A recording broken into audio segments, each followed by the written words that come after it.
Shortcake has a carrot tattoo, and the big dude has a pea. Like the vegetable. What is wrong with these people? For the love of literature, context. We haven't even introduced the book yet. That's a spoiler, albeit a monumentally idiotic one. Spoilers. The spoiler is that anyone actually finished this book. Finding Hayes. Finding my car keys after last night is a more compelling narrative. And Laura Pavlov. Sounds like a witness protection name. It's a USA Today bestseller, which speaks volumes about, well, something, and Pavlov is a perfectly legitimate surname, unlike, say, yours. This week we delve into Finding Hayes, a tale ostensibly about second chances, but primarily concerning the baffling phenomenon of adults refusing to use telephones. Oh, here we go. You're about to diagnose fictional characters again. Remember last month with the Gilded Cage of Sorrow? You said the Duke had maladaptive coping mechanisms. I said he was just a drip who needed a slap. He did exhibit classic narcissistic traits, unlike Hayes Woodson here, who merely simmers in a decade-long puddle of grumpy, firefighter-shaped man pain, because his supposed soulmate Savannah vanished. Vanished. She ghosted him. Pulled a Houdini at 10 years. I had a guy ghost me after 3 dates, and I still key his car in my imagination. Tanyana deserves. I don't know, a strongly worded letter. Hayes is a firefighter, right? Maybe he can put out the dumpster fire that is her personality. See, this is where the narrative mechanics become questionable. Savannah returns not out of remorse, oh, no, but because she needs to inherit money. The catch, she must be married. So, naturally, she propositions the man whose heart she allegedly stomped on and then ignored for a decade. It's audacious. Audacious.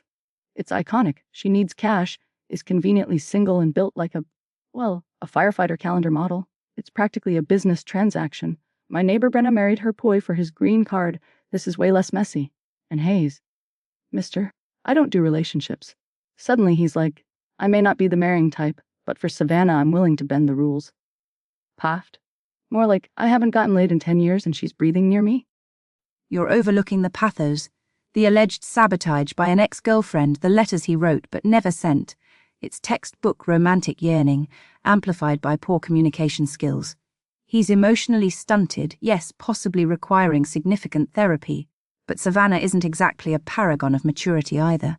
Ghosting someone during a difficult time, returning solely for financial gain.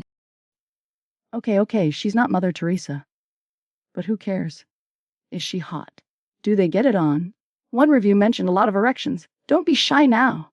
And what about this beefcake? Kid everyone's weirdly obsessed with. Sounds like a protein shake mascot giving life advice. Beefcake has babies to take under his wing. What babies? Whose babies? Is he running an illegal daycare?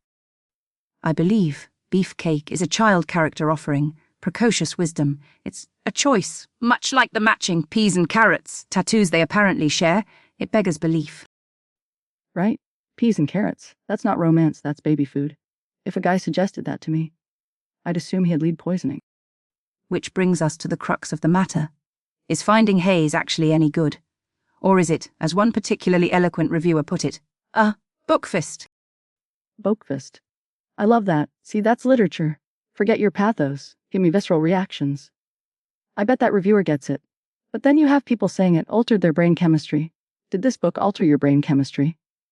Are you okay? Blink twice if Laura Pavlov has you hostage. My brain chemistry remains stubbornly unaltered, thank you. Though reading about the decade of silence did raise my blood pressure.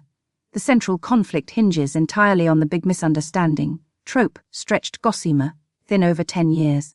It could have been resolved with a single, albeit potentially awkward phone call. But where's the fun in that? You need the angst. The grumpy firefighter staring moodily into the middle distance. It's escapism, like watching those renovation shows where they find asbestos and termites but still finish under budget. It's not realistic. It's aspirational, someone asked. Is ghosting someone for 10 years ever forgivable? What do you think? Forgivable. Perhaps, under extreme duress. Advisable. Absolutely not. It displays a profound lack of emotional intelligence. But is it worse than holding a grudge for that entire time, refusing to move on like Hayes? It's a race to the bottom, frankly. Okay, hypothetical time. If Hayes were a sandwich, what would he be? Stale rye bread, tough pastrami, way too much bitter mustard. Served cold because it's been sitting on the counter sulking for 10 years. Harsh. I was gonna say a foot-long meatball sub you would immediately but secretly crave again next week. And Savannah. She's that weird Jell-O salad with marshmallows your aunt brings to Thanksgiving. Looks sweet, but you're vaguely suspicious of what's inside. An apt, if unsettling, comparison. So, the final verdict. Look, it's got a grumpy firefighter, a ridiculous plot, and it made at least one person want to boke. That's entertainment. I give Finding Hayes 6 out of 10 unresolved emotional traumas. I, on the other hand, found it tedious, predictable, and reliant on tropes that should have retired years ago. I concur with the brave soul who DNF'd, did not finish. I give it 2 out of 5 unnecessary erections mentioned in reviews. Always gotta bring it back to the erections, don't you? It was in the notes. Anyway, that's all the time we have. Join us next week when we tackle My Roomba, My Lover a Cyber, Domestic Romance.